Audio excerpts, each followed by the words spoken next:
میں ہوں عالیہ، آپ دیکھ رہے ہیں بریکنگ بیریئرز۔ بہت شکریہ کہ آپ میرا پروگرام دیکھتے ہیں۔ اپنے آج کے پروگرام میں ہم جس ٹاپک پر گفتگو کر رہے ہیں وہ اس ریجن کے لیے، اس خطے کے لیے بڑا ہی اہم موضوع ہے۔ اس کی وجہ یہ ہے کہ اس کا تعلق پاکستان اور بھارت کے تعلقات سے بھی۔ ایک بہت اہم خبر جس کو ہم نے ڈسکس بھی کیا کہ اب انڈیا ایک بہت اہم کانفرنس کشمیر میں کروانے کا سوچ رہا ہے، اور کہا یہ جا رہا ہے کہ کچھ بڑے اہم اجلاس جو ہیں وہ کنڈکٹ کیے جائیں گے کشمیر کے اندر، جس کے اوپر پاکستان کی طرف سے سٹینڈ یہ آیا کہ پاکستان کو اس کے اوپر ریزرویشنز ہیں اور ایسا نہیں ہونا چاہیے، اور G20 کانفرنس کو وہاں پر کنڈکٹ نہیں ہونا چاہیے۔ اچھا، اس کے اوپر ریزولوشن UN یہ سب باتیں کی گئی کہ پاکستان کیوں ایسا سمجھتا ہے، کیا پاکستان بھارت کو یہ کرنے سے روک سکتا ہے، اور بھی اس کے جو بھی پوائنٹس ہیں اس کے اوپر گفتگو کرنے کے لیے ہمارے ساتھ موجود ہے سینئر جرنلسٹ، سینئر کالمنسٹ اور سینئر پولیٹیکل اینالسٹ جناب بیرسٹر حامد باشانی صاحب۔ بیرسٹر صاحب، thank you so much for joining my show. آپ کا شکریہ جی، تھینک یو۔ بیرسٹر صاحب، سوال اٹھایا ہے پاکستان نے کہ نہیں، انڈیا ایسا نہیں کر سکتا، ہمیں ریزرویشنز ہیں اور دنیا اس کو دیکھے اور دنیا اس کو روکے، تو کیا بھارت رک جائے گا؟ پاکستان بھارت کو روک سکتا ہے؟ تھینک یو جی۔ پہلی بات یہ ہے کہ یہ جو اٹ سیلف جو ریزرویشن کی بات کی یا آبجیکشن ریز کیا ہے نا، یہ جس کسی نے بھی کیا، obviously ministry of external affairs کے جو ذمہ داران ہیں یا گورنمنٹ کے اندر جو بھی ڈیسیجن میکر، پالیسی میکرز لوگ ہیں، تو میرے خیال میں ان کو کبھی کبھی جی کرتا ہے کہ لوگوں کو تھوڑا سا لطیفہ سنایا جائے، تو یہ ایک سیریس سٹف سے زیادہ ایک لطیفہ لگتا ہے،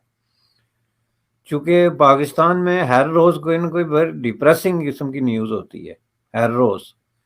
اور یہ بھی خود پاکستان کے لیے ایک بڑی ڈپریسنگ قسم کی نیوز تھی، یہ جو G20 کی نیوز ہے۔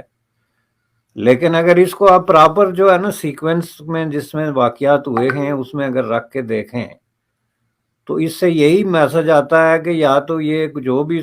پرسن ہے وہ یا تو مذاق کر رہے ہیں، اس معاملے میں سیریس نہیں ہے، تو یا پھر یہ ہے کہ وہ ایک رسمی کارروائی کر رہے ہیں، جسٹ عوام کی جو ہوتی ہے ایک روایتی قسم کی جو ہے وہ کاؤنسلنگ یا جو بھی کہہ لیں، ان کو تسلی دینے کے لیے جو ہے نا ایک، تو اس کی وجہ یہ ہے کہ ابھی ریسنٹلی آپ نے دیکھا تھا کہ جب پاکستان میں کانفرنس ہو رہی تھی جو اسلامک ممالک کی کانفرنس، تو اس دوران جموں کشمیر میں کچھ عرب کنٹریز اور یونائٹڈ عرب ایمریٹس اور کچھ اس طرح کی دوسری کنٹریز کے جو بڑے بڑے بزنس مین تھے وہ وہاں پہ اس وقت کی ایک انویسٹمنٹ کانفرنس میں جو ہے وہ شرکت کر رہے تھے، تو اس وقت بھی یہ سوال بڑے پیمانے پہ ڈسکس ہوا تھا کہ یہ اسلامک جو کانفرنس ہے آپ کی امہ جس کو آپ کہتے ہیں، یہ پاکستان میں ہو رہی ہے، اور این اسی وقت جو ہے انویسٹمنٹ کی باتیں جو ہیں وہ جموں کشمیر میں ہو رہی ہیں یا انڈیا کہہ لیں، تو اس کا پھر پاکستان کو فائدہ کیا ہے اس طرح کی کسی کانفرنس کا؟ تو کیا پاکستان اگر رکوانے کی پوزیشن میں ہوتا، کسی طرح کا کوئی انفلوئنس رکھ رہا ہوتا، تو گزشتہ ایک سال میں آپ جس طرح دیکھیں کہ سعودی عربیہ سمیت، یونائٹڈ عرب ایمریٹس سمیت جو عرب کنٹریز اور گلف کنٹریز ہیں، انہوں نے جس طریقے سے جو ہے وہ رخ کیا ہے ہندوستان کا، اس میں جو ہے وہ بات یہ نہیں ہوتی کہ اس سے ہندوستان کو کوئی بہت بڑے بلینز آف ڈالرز کا فائدہ ہو جائے گا، لیکن اس سے ایک پولیٹیکل ایسٹ کریٹ ہوتا ہے جو انڈیا بڑی سکسیسفلی کشمیر ایشو پہ کریٹ کر رہا ہے گزشتہ کئی سالوں سے، اور ہماری طرف سے اس پہ رد عمل ہوتا ہے کہ میں نہ مانوں، گویا اگر میں نہ مانوں تو دنیا میں یہ ایگزسٹ ہی نہیں ہو رہا۔ اب دیکھیں پولیٹیکل ایسٹ کیا وہ جو ہے وہ کریٹ کر رہے ہیں کہ جب آپ جا کے جموں کشمیر میں کسی انویسٹمنٹ کانفرنس میں بیٹھتے ہیں تو اس میں یہ میسج یہ ہوتا ہے کہ پاکستان کا جو ایک کنٹینیوسلی گزشتہ 70 سال سے ایک سٹانس ہے، ریٹرک ہے، یا جو آپ اس کو کہہ لیں کہ جموں کشمیر جو ہے وہ ڈسپیوٹڈ ٹیریٹوری ہے، وہاں پہ کوئی فارن انویسٹمنٹ نہیں ہونی چاہیے یا وہ انڈیا کا حصہ نہیں ہے، یہ اس کی نفی ہوتی ہے،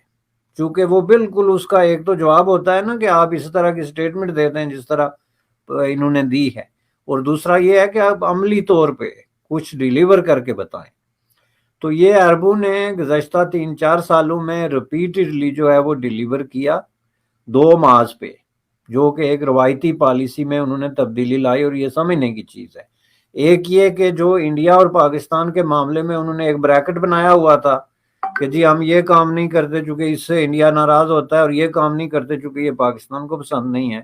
اور دوسرا یہ ہے کہ جموں کشمیر میں جی کوئی آزادی کا سوال ہے اور ڈسپیوٹڈ ٹیریٹوری ہے تو اس میں ہم پاکستان کے ساتھ کھڑے ہیں۔ یہی تھا نا ایک روایتی قسم کا یا تو ان کا موقف تھا یا یہ موقف بنا کے پیش کیا گیا تھا پاکستان کی طرف سے کہ عربوں کا یہ موقف ہے۔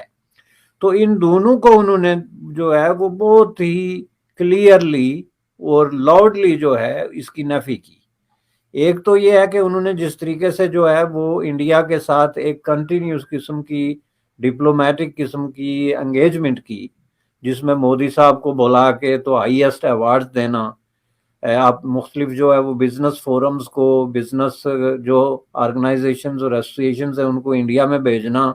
اور بلینز آف ڈالرز کی جو انویسٹمنٹ جو منصوبے ہیں ان پہ سائن کرنا، اور سب سے بڑھ کے تو کشمیر کے اندر کلیئرلی جا کے انویسٹمنٹ کی بات کرنا، جس کا مطلب یہ تھا کہ ان دونوں جو ایشوز ہیں اس پہ ہم سٹینڈ کر رہے ہیں ایک ڈیفرنٹ طرح سے، اور اس میں ہم پاکستان کی روایتی پالیسی کی نفی کرتے ہیں۔ اور آپ مجھے یہ بتائیں کہ پاکستان جو ہے، کیا آپ کا خیال ہے کہ ان کو روک سکتا تھا؟ اگر روکنا چاہتا تو دو ملک جو سعودی عرب اور یونائٹڈ عرب ایمریٹس یا ان کے بزنس مین، اور بائی دا وے یہ ہم سب جانتے ہیں کہ سعودی عرب یا یونائٹڈ عرب ایمریٹس کے جو بزنس مین ہیں ان کی اس طرح کی کوئی انڈیپینڈنٹ سیئنگ نہیں ہے کہ وہ جا کے کسی دوسرے ملک میں جس میں کہ فارن ریلیشن کا سوال ہو، ڈپلومیٹک ریلیشن شپ کے کوشچن آتا ہو تو اس میں جا کے تو وہ خود مختاری سے کوئی ڈیسیجن کر لیں۔ آبویسلی اس میں جو اسٹیٹ کی پالیسی ہوتی ہے وہی ان کی پالیسی ہوتی ہے۔ اور جموں کشمیر میں جو بلینز آف ڈالر انہوں نے جا کے کومنٹ کیے وہ انہوں نے اپنی حکومتوں ریاستوں کے کہنے پہ اور ان کی کومٹمنٹ کی وجہ سے جا کے کیے، جس کا مطلب یہ ہے کہ پاکستان ان کو نہ تو اس نے روکنے کی کوشش کی اور نہ وہ رکے۔ یہ میں آپ کو پورے دعوے سے کہتا ہوں، آپ جرنلسٹ ہیں، آپ جا کے اسلام آباد میں منسٹری آف فارن افیئرس کو کہیں رائٹ آف انفارمیشن کے نام پہ کہ جی آپ ہمیں کوئی ڈاکومنٹ دکھائیں کہ آپ نے کوئی ایسا خط لکھا ہو اس وقت سعودی عربیہ کو یا یونائٹڈ عرب ایمریٹس کو کہ آپ جو ہے یہ آپ کے بزنس مین جو ہے جموں کشمیر میں انویسٹمنٹ کیوں کر رہے، یا وہ انڈیا کے ساتھ جو ہے وہ اتنی گرم جوشی کا مظاہرہ آپ لوگ کیوں کر رہے ہیں ایز کمپیئر ٹو آسک کہ ہمیں جو ہے وہ ہمارے سارے جو موقف ہیں ان کو ایک طرف رکھ کے۔ تو اس حوالے سے تو اس طرح کا آپ کو کوئی ڈاکومنٹ نہیں ملے گا۔ پاکستان کی جو وزارت خارجہ کے اس طرح کے ہائی رینکنگ قسم کے آفیشلز ہیں وہ یہ بات سمجھتے ہیں، اب یہ بات نہیں ہے کہ ان کو یہ بات سمجھ میں نہیں آتی، وہ جسٹ عوام کو جو ہے نا ان کی آنکھوں میں دھول جھونکنے کے لیے اس طرح کی سٹیٹمنٹس دیتے ہیں۔ میں یہ بات کر رہا ہوں دنیا کے صرف دو ملکوں کا جن کو آپ برادر اسلامی ملک کہتے ہیں، ان کو آپ کسی بھی طریقے سے نہ روک سکے، نہ ان کو جو ہے آپ انفلوئنس کر سکے اپنی پالیسی کے حوالے سے، یہاں تک کہ آپ ان سے یہ نہیں منوا سکے کہ چلیں ٹھیک ہے آپ جاتے رہیں لیکن آپ کم از کم روایتی طور پہ ہماری جو پالیسی کی سپورٹ کر رہے تھے اس کو تو کم از کم نہ چینج کریں۔ تو اب آگے تو انہوں نے اتنا بڑا دعویٰ کر دیا کہ وہ G20 کو ایسا کرنے سے روکیں گے، جس کا مطلب یہ ہے کہ دنیا کے تمام جو ڈیولپ اور طاقتور قسم کے ملک ہیں، پہلی بات یہ ہے کہ انڈیا کی اس میں خود شمولیت جو ہے یہ ایک بہت بڑا ایک خاص قسم کا ایک کلب ہے جو دنیا کے موسٹ انڈسٹریلی ڈیولپ قسم کی کنٹریز ہیں ان کا کلب ہے، جو دوسرے الفاظ میں دنیا کی اکانومی کو کنٹرول کرتے ہیں۔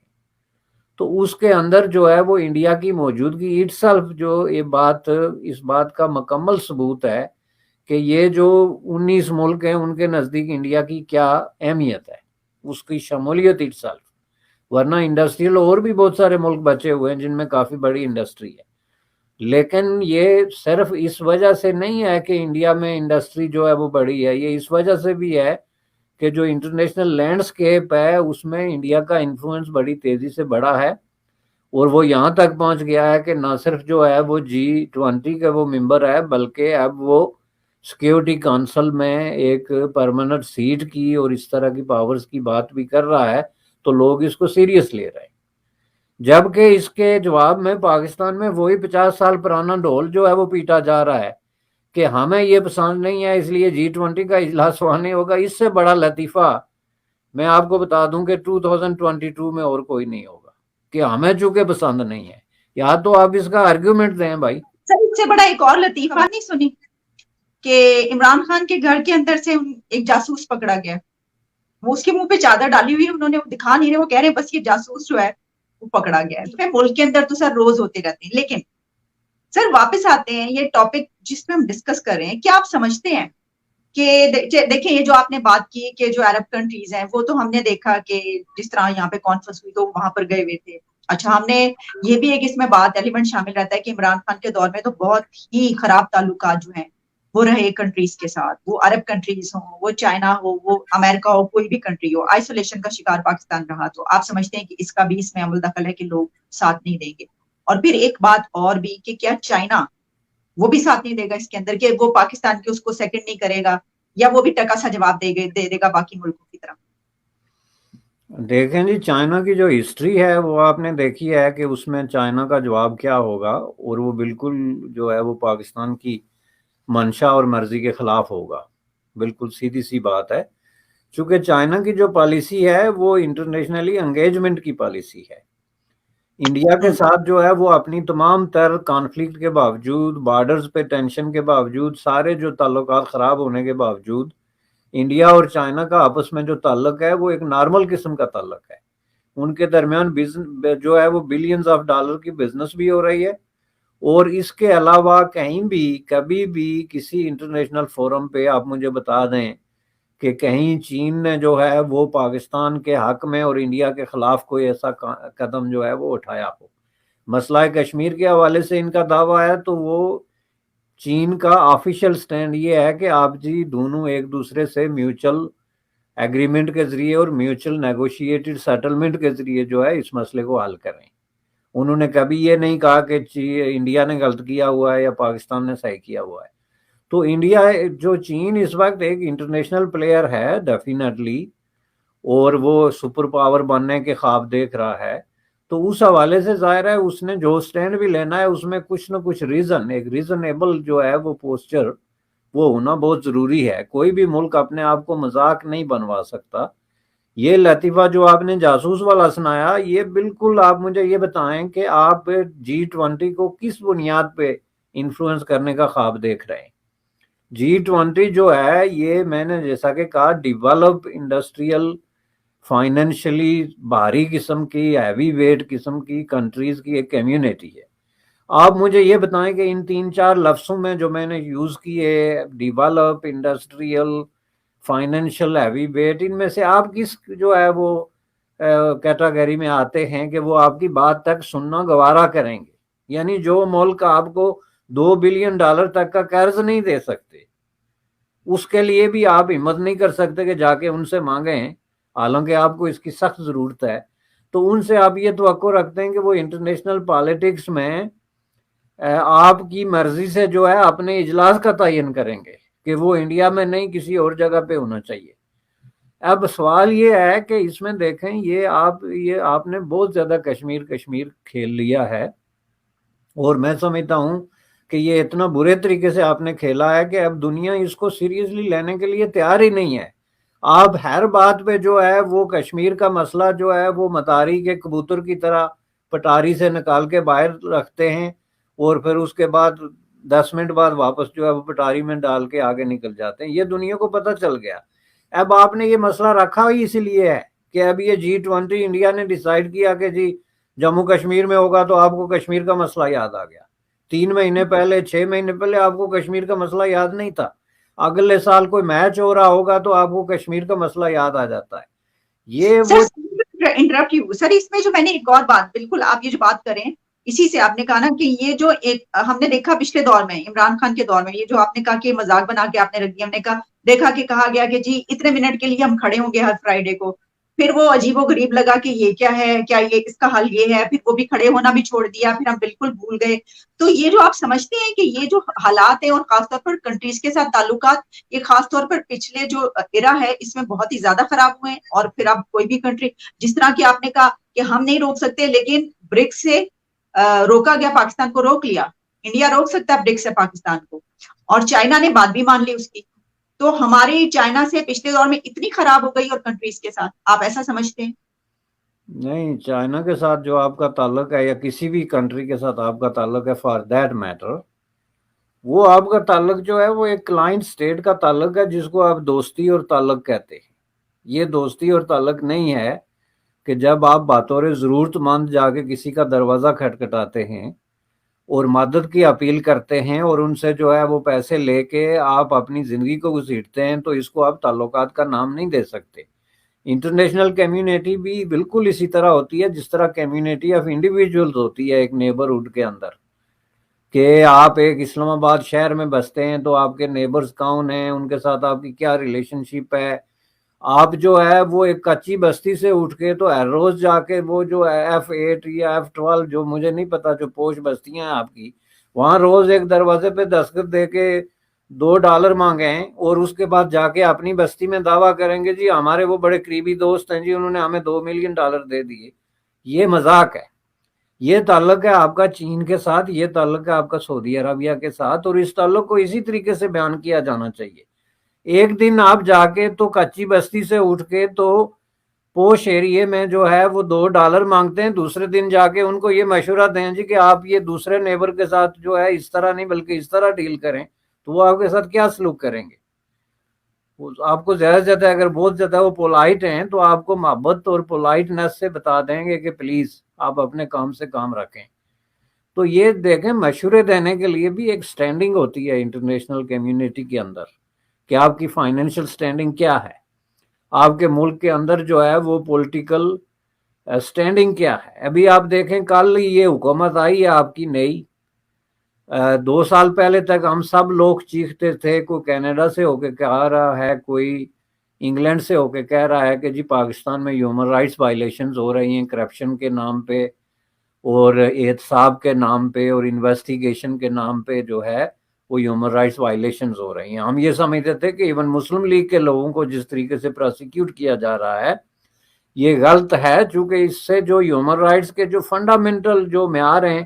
اس پہ بھی پورے نہیں اترتے. آج ان کے منسٹر جو آف دفاع ہیں خواجہ آصف صاحب,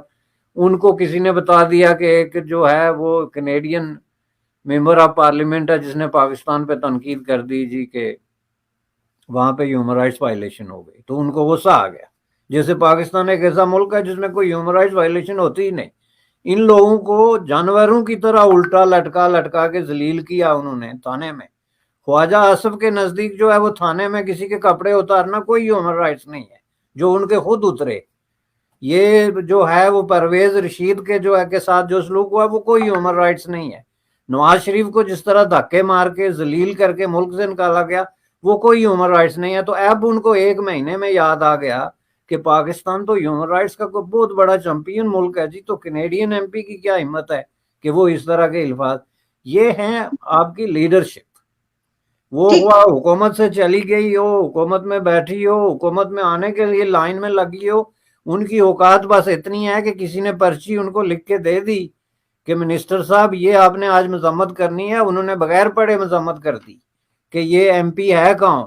پریشر آیا ہوگا نا اس کا ہیومن رائٹس کا ریکارڈ کہ یہ آپ نے, یہ آپ کی انٹرنیشنل سٹینڈنگ, یہ میں آپ کو بتاتا ہوں نا, آپ کی انٹرنیشنل سٹینڈنگ فائنینشیل ہے. آپ جو ہے وہ بھیک مانگتے ہیں, کشکول لے کے گھومتے ہیں. پولیٹیکلی آپ کی یہ حالت ہے, ملک کے اندر خانہ جنگی کی سچویشن ہے. سوشلی آپ انڈر ڈیولپ, آپ کے لوگ جو ہے وہ بھوکے مر رہے ہیں. وہاں پہ ایک انارکی اور قیاس کی سچویشن ہے. تو آپ جا کے G20 کو بتائیں گے کہ وہ اجلاس کہاں پہ کرے گا؟ یہ تو بات ہے نا. اسی لیے میں کہتا ہوں کہ سر یہ تو بالکل ٹھیک ہے, آپ کی باتیں بالکل جی بالکل تلخ ہیں, کڑوی ہیں, لیکن بالکل ٹھیک ہے, بالکل صحیح ہے. اور آپ جب کڑوی میڈیسن جب تک نہیں کھاتے تب تک آپ ٹھیک نہیں ہو سکتے. لیکن یہ جو کہا نا, یہ تو میں آپ کو لکھ کر دے سکتی ہوں 110% کہ وہ جو انہوں نے بولی خواجہ آصف صاحب بات, انہوں نے اوپر سے آیا ہوگا کہ بھئی یہ کہنا ہے, تو آپ کو پتہ ہی ہے نا سارا کچھ کون کہاں سے چلتا ہے. اچھا ایک آخری سوال بیرسٹر صاحب آپ سے. ایک تو یہ کہ جیسے میں نے آج درمیان میں بولا کہ دیکھیے ہم نہیں روک سکتے, لیکن انہوں نے پاکستان کو برکس سے بلاک کر دیا, انہوں نے روک دیا. دوسرا یہ کہ یہ ایک اور بڑی اہم کانفرنس ہوئی جو اس میں ہم نے دیکھا کہ G7 کے کنٹریز, اور انہوں نے کہا جا رہا ہے کہ بیلٹ اینڈ روڈ پروجیکٹ اس کی ٹکر کا یہ پروجیکٹ ہے. آپ بھی اس کو اسی طریقے سے دیکھتے ہیں؟ نہیں بالکل ڈیفینیٹلی ہے جی, وہ ظاہر ہے کہ یہ کوئی خفیہ بات تو ہے نہیں. آپ دیکھیں G7 نے اور جو لوگ لیڈ کر رہے ہیں اس طرح کے انٹرنیشنل فورمز میں, جس میں ٹاپ آف دا لسٹ جو ہے یونائٹڈ اسٹیٹ آف امریکہ ہے یا پھر انگلینڈ ہو گیا یا اس طرح کے ملک ہیں, انہوں نے بڑا کلیئرلی یہ کہہ دیا کہ چین کا یہ جو کام چل رہا ہے جو روڈ اور بیلٹ کا, ہم مختلف قسم کے ملکوں سے یہ توقع رکھتے ہیں کہ وہ اس کے ساتھ تعاون نہ کریں, اور اس کے جواب میں ہم ان کو متبادل دیتے. ظاہر ہے چونکہ ظاہر کہ کوئی بھی ملک اس معاملے میں چین سے اگر تعاون کر رہا ہے تو اس کی وجہ یہ نہیں کہ اس کو چین کے ساتھ ہمدردی ہے, بلکہ اس کی وجہ ان کی ایک جو ہے ان کو بینیفٹ نظر آ رہا ہے, ایک لالچ ہے. ان کو پتہ ہے ہمارا ملک ڈیولپ ہو سکتا ہے, انڈسٹری لگ سکتی ہے, سڑکیں بن سکتی ہیں, ڈیم بن سکتے ہیں, جو ملکوں کی انفیکٹ ضرورت ہے third world under develop countries کی. تو یہ کوئی ہوا میں نہیں ہے, ایک بہت ہی بڑا ایک انفلوئنشل قسم کا ایک پلان ہے جو پالیٹکس کی پوری لینڈسکیپ کو چینج کر رہا تھا جب یونائٹڈ اسٹیٹ آف امریکہ نے یہ سٹینڈ لیا. تو یہ ڈیفینیٹلی جو ہے اس کے کمپٹیشن میں ہے, اور یہی وجہ ہے کہ پاکستان کی اب اس وقت کی جو خارجہ پالیسی ہے اس میں جو آپ کو ایک دل مل یقینی اور ایک ڈگمگاہٹ نظر آ رہی ہے, اس کی وجہ یہی ہے کہ اب ان کو اشارے مل رہے ہیں کہ ممکن ہے ادھر سے بھی کوئی معاملات جو ہیں وہ شروع ہو جائیں اور ہم رہ جائیں. جو عمران خان صاحب یہ کہہ رہے تھے نا کہ ہم انڈیپینڈنٹ پالیسی اختیار کرنے اور دونوں طرف سے فائدے اٹھانے میں فرق ہوتا ہے. انڈیپینڈنٹ پالیسی کا مطلب یہ ہوتا ہے کہ آپ کو کسی سے لینا دینا کچھ نہیں ہوتا, آپ سیلف سفیشینٹ اکانومی ہوتے ہیں, اپنے پاؤں پہ کھڑے ہوتے ہیں اور برابری کی بنیاد پہ دوسرے ملکوں سے تعلقات قائم کرتے ہیں. ان کے دروازے کھٹکھٹا کے ان کو بادر نہیں کرتے ہر 2 مہینے بعد کہ بھائی ہمیں بیل آؤٹ کرو ورنہ ہم یہاں ڈیفالٹ ہو جائیں گے اور وہاں بیٹھ جائیں گے. تو اس حساب سے ظاہر ہے کہ پاکستان کا یہ بینیفٹ چین کے ساتھ جڑا ہوا ہے, لیکن جو ٹریک ریکارڈ ہے اس میں سری لنکا جیسے ملک آتے ہیں جنہوں نے with the passage of time یہ ثابت کیا ہے کہ اس طرح کے منصوبے ہمیشہ آپ کے یا عوام کے مفاد میں ضروری نہیں کہ ہوں. اس کے فال آؤٹ بھی آپ نے دیکھ لیے, جو کرائسس ہوئے ہیں. یہ جو $2 بلین کا قرضہ کومنٹ کیا پاکستان کو چین نے, سری لنکا کو بھی بیل آؤٹ کرنے کے لیے یہی $2-4 بلین کافی تھے جس وقت وہاں پہ کرائسس شروع ہوئے تھے. چین نے ان کو نہیں کیا. تو اس طرح یہ دیکھنا چاہیے کہ چین کوئی بھی کام جو کرتا ہے وہ سب سے پہلے وہ کیلکولیٹ کرتے ہیں کہ اس کا چین کو کیا فائدہ ہے. کوئی پیسہ چین کا کوئی لیڈر یا حکمران اپنا ذاتی پیسہ نہیں سمجھتا جس طرح پاکستان میں رواج ہے کہ یہ 2 بلین اٹھا کے تو اپنے کسی جو ہے وہ کرونی کو دے دو یا کسی اپنے رشتہ دار کو دے دو. وہ ظاہر جواب دہ ہیں اپنی پارٹیوں کو, اپنے جو ہے وہ کاڈر کو, اپنے عوام کو. تو اس حساب سے جو ہے وہ ڈیفینیٹلی انہوں نے جو قرضے دے رہے ہیں اس میں وہ اپنا انٹرسٹ دیکھتے ہیں, جس کو قطعی طور پہ اگنور کیا جاتا ہے پاکستان میں. اور جب قرضہ ملتا ہے تو جشن بنایا جاتا ہے جیسے یہ کوئی ونڈ فال ہے یا کوئی تحفہ خدا کی طرف سے دیا گیا. جی بشیر صاحب, thank you so much for your precious time sir. بہت بہت شکریہ آپ کے وقت کا. نو پرابلم, آپ کا شکریہ, تھینک یو.